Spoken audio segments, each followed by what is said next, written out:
Hello friends, welcome to my YouTube channel. तो हमारे YouTube channel success competitive quiz पर आप सभी का स्वागत है। तो आज का जो प्रैक्टिस सेट होने वाला है वो आपका प्रैक्टिस सेट होने वाला है हिंदी व्याकरण का। ठीक है, आपको पता होगा कि हिंदी व्याकरण से भी काफ़ी क्वेश्चंस पूछा जाता है। सिमुलतला आवासीय विद्यालय क्लास 6 के लिए हिंदी व्याकरण से भी अच्छा खासा क्वेश्चंस पूछा जाता है। इसके अलावा आपका जो BTBC का जो किताब चलता है, सरकारी किताब जो चलता है इसका, ठीक है, उससे भी काफ़ी सारा क्वेश्चन रहता है। तो NCERT का जो किताब है यानी BTBC का जो किताब है उसका मैं एक सेपरेट वीडियो अलग से लाऊंगा, ठीक है, क्वेश्चन आंसर का। ठीक है, तो फिलहाल हम लोग हिंदी व्याकरण में हैं, हिंदी व्याकरण के सेट पर चलते हैं। तो वीडियो को लेकर शुरू से अंत तक जरूर देखिएगा। अगर चैनल पर आप नए हैं तो चैनल को जरूर सब्सक्राइब कर दीजिएगा और बगल में बेल आइकन का निशान होगा तो उसे भी आपको प्रेस कर देना ताकि आपको वीडियो का नोटिफिकेशन समय समय पर मिल सके। ठीक है, तो फिलहाल हम लोग बढ़ते हैं आगे क्या है आज के सेट में, तो आगे ध्यान दीजिएगा। तो यहाँ पर आपका फर्स्ट क्वेश्चन आपको दिखाई दे रहा होगा कि आर्द्र शब्द का विलोम बताना कि आर्द्र शब्द का उल्टा क्या होगा। ठीक है, तो इसका सही आंसर हो जाएगा आर्द्र शब्द का हो जाएगा शुष्क है। ठीक है, तो एक का एक ही हो जाएगा। नेक्स्ट बोल रहा सोना शब्द किस प्रकार की संज्ञा, आपने 5 प्रकार की संज्ञा पढ़ा होगा, तो बताइए सोना किस में आएगा। तो सोना आपका द्रव्यवाचक संज्ञा में आएगा। ठीक है, चलिए नेक्स्ट अब आगे बढ़ते हैं। 3 नंबर में क्या कह रहा, 3 नंबर ध्यान दीजिएगा। 3 नंबर बोल रहा कि भरपेट शब्द में उपसर्ग बताइए कौन सा उपसर्ग है। तो उपसर्ग यहाँ पर भर हो जाएगा। उपसर्ग किसको बोलते हैं, तो जो किसी शब्द के पहले आता है। देखिए भर पेट में सबसे पहले कौन आया, भर आया है, यानी वो उपसर्ग का काम करेगा। एक प्रत्यय भी पूछता तो प्रत्यय जो होता है वो लास्ट में होता है। उपसर्ग पूछेगा तो शुरुआत में होता है और प्रत्यय जो होता है वो लास्ट में होता है। चलिए नेक्स्ट आगे बढ़ते हैं। आगे क्या वह कह रहा है कि इसमें कि जो अधिक बोलता है उसको क्या कहते हैं। ठीक है, जो अधिक बोलेगा उसको क्या बोलेंगे, तो उसको वाचाल कहा जाता है। जो अधिक बोलता है उसको वाचाल कहते हैं। नेक्स्ट आगे आते हैं। अमृत का पर्यायवाची शब्द बताना है कि अमृत का पर्यायवाची शब्द क्या होगा। तो आप भी कमेंट बॉक्स में आप अपना आंसर देते जाइएगा कि अमृत का क्या हो जाएगा। तो अमृत का सुधा हो जाएगा। ठीक है, सुधा मतलब ही अमृत होता है। व्योम मतलब आकाश होता है। ठीक है, यह याद रखिएगा, व्योम मतलब आकाश। ठीक है, पावक हो गया, अनल मतलब तो आग होता है। ठीक है, चलिए नेक्स्ट आगे बढ़ते हैं। अमीर शब्द का विलोम बताना है कि अमीर शब्द का विलोम क्या होगा। तो बताइए अमीर का उल्टा क्या होगा। तो बहुत हल्का है। ठीक है, तो अमीर का क्या हो जाएगा, 1 नंबर इसका सही आंसर हो जाएगा। अमीर का गरीब होता है। नेक्स्ट देखिए यहाँ पर ये मुहावरा है, तो मुहावरा आप ध्यान दीजिएगा। आंखें दिखाना, आंख दिखाना, मुहावरा का क्या अर्थ होता है। तो आंखें दिखाना कहने का मतलब क्या हो गया, तो B नंबर हो जाएगा, डराना हो जाएगा। आंखें दिखाना मतलब डराना। चलिए नेक्स्ट आगे बढ़ते हैं। बेईमान शब्द में उपसर्ग बताइए क्या होगा। उपसर्ग तो अभी अभी मैंने आपको बताया था उपसर्ग किसको कहते हैं। तो उपसर्ग क्या हो जाएगा, इसमें बे हो जाएगा। नेक्स्ट आगे बोल रहा है कि टिकाऊ शब्द में प्रत्यय बताइए कि टिकाऊ शब्द में कौन सा प्रत्यय है। तो देखिए प्रत्यय मैंने अभी अभी आपको बताया, प्रत्यय क्या होता है, जो लास्ट में लगता है। तो बताइए लास्ट वाला कौन हो जाएगा, आऊ हो जाएगा। ठीक है, टिकाऊ। ठीक है, तो आऊ इसका लास्ट वाला हो जाएगा। नेक्स्ट आगे बढ़ते हैं। मजदूर शब्द का भाववाचक संज्ञा, ऐसा बहुत बार क्वेश्चन पूछा जाता है। संज्ञा का भाववाचक बताने के लिए कहेगा कि मतलब उसमें कहेगा कि जैसे कि इसमें कौन सा भाववाचक संज्ञा है। तो बताइए आप अपना कमेंट बॉक्स में अपना उत्तर दे सकते हो कि कौन हो जाएगा। तो 10 नंबर का सही आंसर हो जाएगा मजदूर का मजदूरी। ठीक है, तो याद रखिएगा इसे। नेक्स्ट आगे बढ़ते हैं। स्वर में वर्णों की संख्या कितना होता है। तो 11 नंबर का सही आंसर हो जाएगा, 2 नंबर हो जाएगा। 11 का सही आंसर कौन सा हो जाएगा, 2 नंबर। ठीक है, स्वर वर्णों की संख्या टोटल कितना है, 11 है। नेक्स्ट आगे बढ़ते हैं। व्यक्तिवाचक संज्ञा का उदाहरण दीजिए कि व्यक्तिवाचक संज्ञा का उदाहरण कौन होगा। तो बताइए कौन सा हो जाएगा, व्यक्तिवाचक संज्ञा का उदाहरण कौन हो जाएगा। तो इसमें से व्यक्तिवाचक जो संज्ञा जो है आपका हो जाएगा, ठीक है, 12 का हो जाएगा C नंबर। ठीक है, कौन सा हो जाएगा, 12 का C नंबर हो जाएगा। नेक्स्ट आगे बढ़ते हैं। क्योंकि सूर्य देखिए एक ही को है। ठीक है, और बाकी आपका हिरन तो जानवर में होता है, हाथी भी सब ऊँट जो होता है सब जानवर में आता है, लेकिन सूर्य जो होता है वो पर्सनली होता है। ठीक है, पर्सनली मतलब व्यक्तिवाचक संज्ञा में आ जाएगा। प्लेट का बहुवचन बताना है कि प्लेट का बहुवचन क्या हो जाएगा। तो प्लेट का बहुवचन 1 नंबर हो जाएगा। ठीक है, ये भी आपको ध्यान देना। प्लेटे हो जाएगा, प्लेटे बिंदु पड़ेगा, ठीक है, प्लेटो नहीं होता है, प्लेटें होता है, ठीक है, तो ये ध्यान दीजिएगा। आगे बोल रहा है कि घोड़ा का स्त्रीलिंग बताइए, तो 14 नंबर का सही आंसर क्या हो जाएगा, घोड़ा का घोड़ी हो जाएगा। जैसे हॉर्स का मेयर होता है इंग्लिश में, ठीक उसी प्रकार से घोड़ा का घोड़ी हो जाएगा। नेक्स्ट आगे बढ़ते हैं। कर्ता का चिन्ह होता है, तो इसमें बताना आपको कर्ता का कौन सा चिन्ह है, ठीक है। आपने कर्ता के बारे में, सॉरी, कारक के बारे में आपने पढ़ा होगा, तो उसमें एक कर्ता कारक आता है, तो इसका क्या हो जाएगा, 15 नंबर का सही आंसर हो जाएगा ने। कर्ता ने कर्म को करण से संप्रदान को के लिए, आपने ऐसा पढ़ा होगा, ठीक है। तो देखिए यहाँ पर कारक जो एक चैप्टर जो है ना, कारक चैप्टर आप कंप्लीट करके जाइएगा, इससे भी अच्छा खासा क्वेश्चंस पूछा जाता है कारक से। नेक्स्ट बोल रहा है कि उत्तम पुरुष इनमें से कौन सा उत्तम पुरुष है, तो इनमें से उत्तम जो पुरुष होता है वो मैं होता है, ठीक है। उत्तम पुरुष में कौन आएगा, मैं। नेक्स्ट गुणवाचक विशेषण बताना है, 17 नंबर का सही आंसर क्या हो जाएगा कि इनमें से कौन सा गुणवाचक विशेषण है, तो 17 का क्या हो जाएगा, हरि, ठीक है, ये आपका गुणवाचक विशेषण है। चलिए नेक्स्ट आगे बढ़ते हैं। लिखना, लिखना जो की धातु क्या है, मतलब लिखना का जो मेन जो धातु जो है, रूट वर्ड जो है वो कौन सा है, लिखना, तो 18 नंबर का सही आंसर क्या हो जाएगा, तो 18 नंबर का आपका सही आंसर हो जाएगा 2 नंबर। लिखना, लिखना में धातु कौन है, तो धातु रूप आपका लिख है, ठीक है, मतलब लिख से ही लिखना बन गया है, तो मेन आपका धातु रूप जो हो जाएगा वो कौन हो जाएगा, लिख हो जाएगा, ठीक है। चलिए नेक्स्ट अब आगे बढ़ते हैं। देखिए 19 नंबर है, 19 नंबर ध्यान दीजिएगा। कह रहा आधा किस क्रिया विशेषण का उदाहरण, ये क्रिया विशेषण से क्वेश्चन पूछा है कि आधा जो है किस प्रकार का क्रिया विशेषण है, तो 19 नंबर का जो सही आंसर हो जाएगा परिमाणवाचक हो जाएगा, जिसे नापा या तौला जा सके उसी को बोला जाता है परिमाणवाचक विशेषण, ठीक है, क्रिया विशेषण, ठीक है। चलिए नेक्स्ट आगे बोल रहा है कि प्रतिकूल शब्द किस संबंध बोधक का भेद है, मतलब ये किसका प्रकार है, प्रतिकूल जो है वो किसका संबंध बोधक का भेद है, तो बताइए इसका सही आंसर क्या हो जाएगा 20 नंबर का, तो 20 नंबर का सही आंसर हो जाएगा विरोध सूचक, ठीक है। प्रतिकूल मतलब क्या होता है, उल्टा, ठीक है। अनुकूल मतलब होता है सीधा टाइप का, मतलब पॉजिटिव वे में, और प्रतिकूल मतलब निगेटिव वे में, मतलब विरोध ही कर रहा है। नेक्स्ट देखिए क्या बोल रहा है, या कौन सा समुच्चय बोधक है, या के बारे में पूछ रहा है कि या जो है कौन सा समुच्चय बोधक है, कंजक्शन के बारे में बोल रहा है कि या कौन सा है, तो बताइए 21 नंबर का सही आंसर कौन सा हो जाएगा, तो 21 नंबर का हो जाएगा विकल्प सूचक, ठीक है। आगे बोल रहा अंधा शब्द का तत्सम बताइए, 22 नंबर का सही आंसर क्या हो जाएगा, 2 नंबर हो जाएगा अंध, ठीक है, अंधा का क्या हो जाएगा, अंध, ठीक है। तत्सम तद्भव से बहुत सारा क्वेश्चंस पूछा जाता है। देखिए तत्सम जो होता है ऐसे ज़्यादातर संस्कृत में ही लिखा जाता है, तद्भव जो होता है वो आपका हिंदी टाइप का होता है, तो अंधा का क्या हो जाएगा, अंध हो जाएगा। नेक्स्ट आगे बढ़ते हैं, 22 नंबर हो गया, आगे बढ़ते हैं 23 नंबर पर। निकम्मा शब्द का उपसर्ग बताइए कौन सा हो जाएगा, निकम्मा, तो अभी मैंने आपको बताया था उपसर्ग पहले लगता है मतलब नी हो जाएगा। आगे बढ़ते हैं, आगे क्या है, आस्तिक शब्द का विलोम क्या हो जाएगा, तो आस्तिक का हो जाएगा क्या हो जाएगा, नास्तिक हो जाएगा, आस्तिक का नास्तिक। नेक्स्ट आगे बढ़ते हैं, धन शब्द का अनेकार्थी शब्द बताइए, ठीक है, धन का बताना है अनेकार्थी शब्द, तो 25 का हो जाएगा आपका हो जाएगा 2 नंबर, ठीक है। धन का क्या हो जाएगा, अनेकार्थी शब्द मतलब धन का और कुछ एक्स्ट्रा वर्ड बताना है, तो पूंजी हो जाएगा।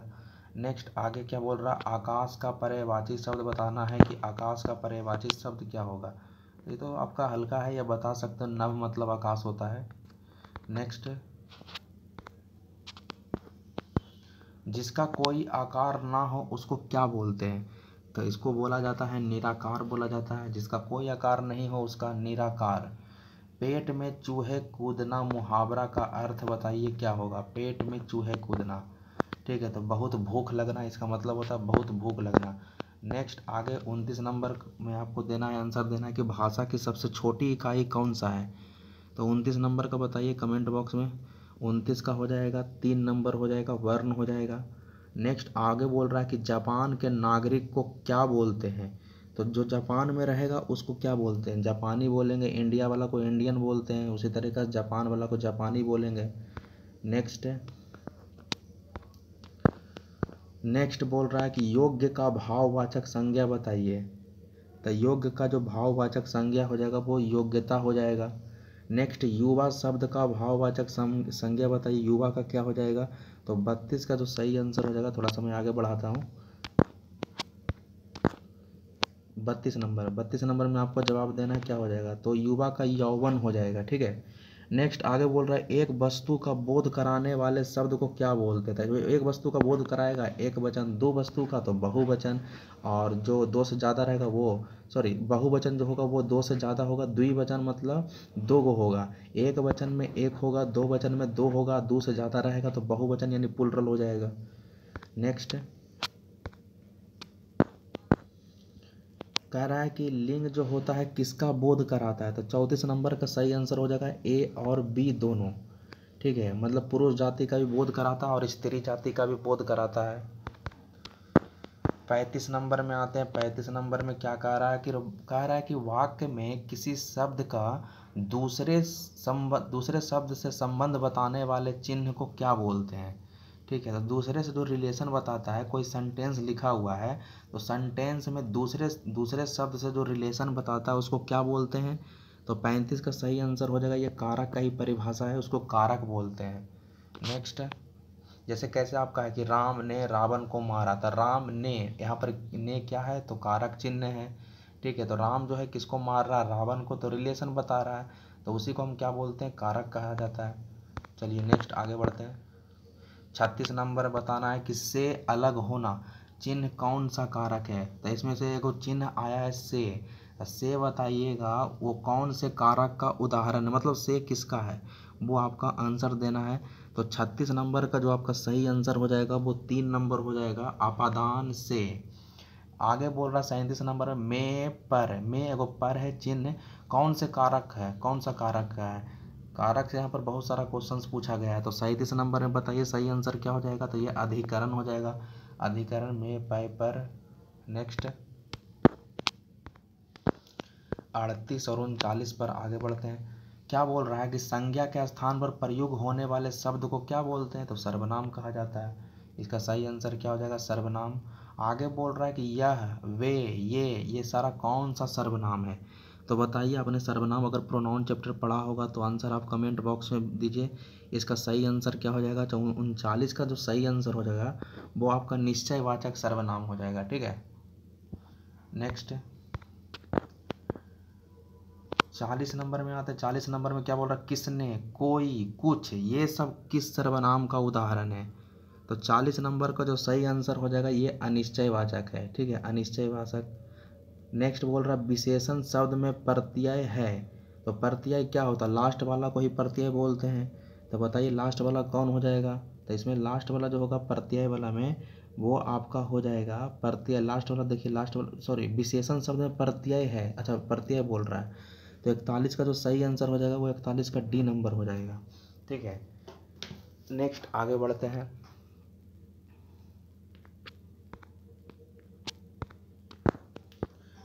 नेक्स्ट बोल रहा है आगे में कि गुण, दोष, रंग, आकार, दशा आदि का बोध कराने वाले विशेषण को क्या बोलते हैं। तो 42 नंबर का सही आंसर क्या हो जाएगा। तो 42 नंबर का 2 नंबर हो जाएगा, गुणवाचक विशेषण। टोटल इसमें 50 क्वेश्चंस का सेट रखा गया है। अगर ये 50 क्वेश्चन का सेट अगर डेली आप कर लेते हैं तो अच्छा खासा आपका नंबर आ सकता है एग्ज़ाम में।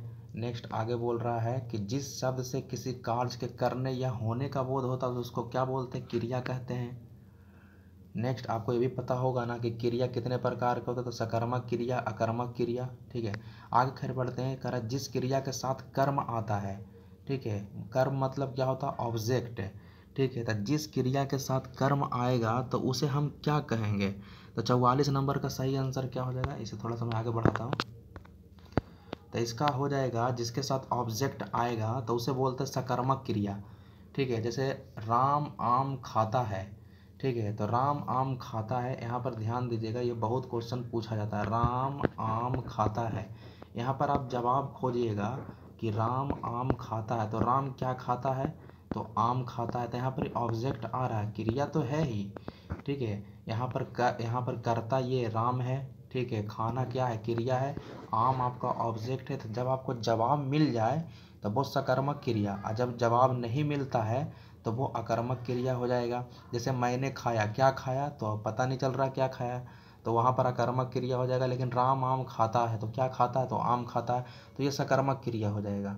नेक्स्ट, ऐसे तो क्रिया पहचानने का और भी रूल है सकर्मक अकर्मक में। फिलहाल हम लोग आगे बढ़ते हैं। ये क्वेश्चन बहुत बार पूछा जाता है, 45 नंबर बताइए क्रिया के मूल रूप को क्या बोलते हैं। तो क्रिया के मूल रूप को क्या कहा जाता है, आंसर बताइए। तो 45 कर दी मूल क्रिया।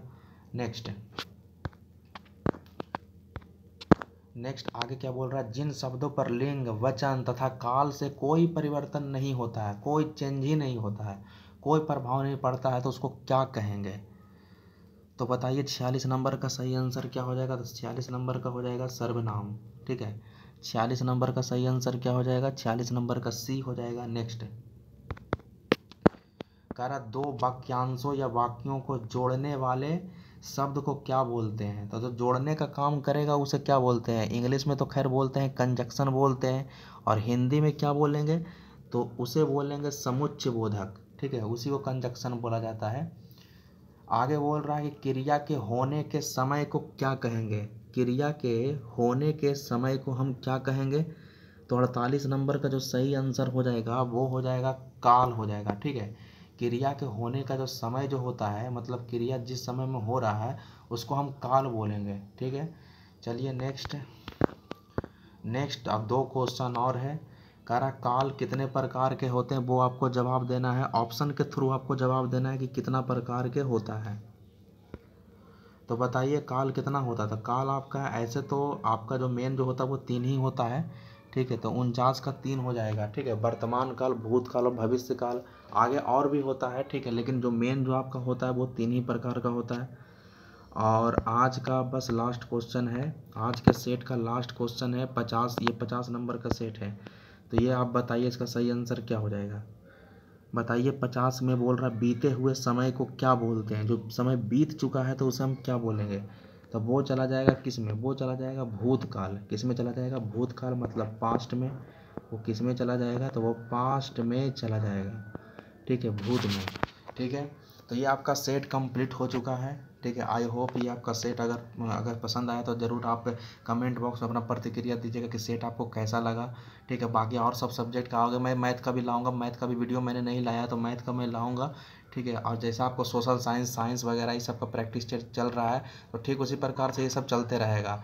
ठीक है, बाकी अगर आपका कुछ क्वायरी है तो कमेंट बॉक्स में बताइएगा कि क्या क्या क्वायरी, और कोई इन्फॉर्मेशन वगैरह वैसा कुछ आता है तो इन्फॉर्मेशन मैं दे दूंगा। ठीक है, बाकी आपको क्या करना है, चैनल को सब्सक्राइब कर देना, मैक्सिमम जितना हो सके तो उतना शेयर कर दीजिएगा। ठीक है, तो तब तक हम वीडियो यहीं तक रहने देते हैं। जय हिंद, जय भारत।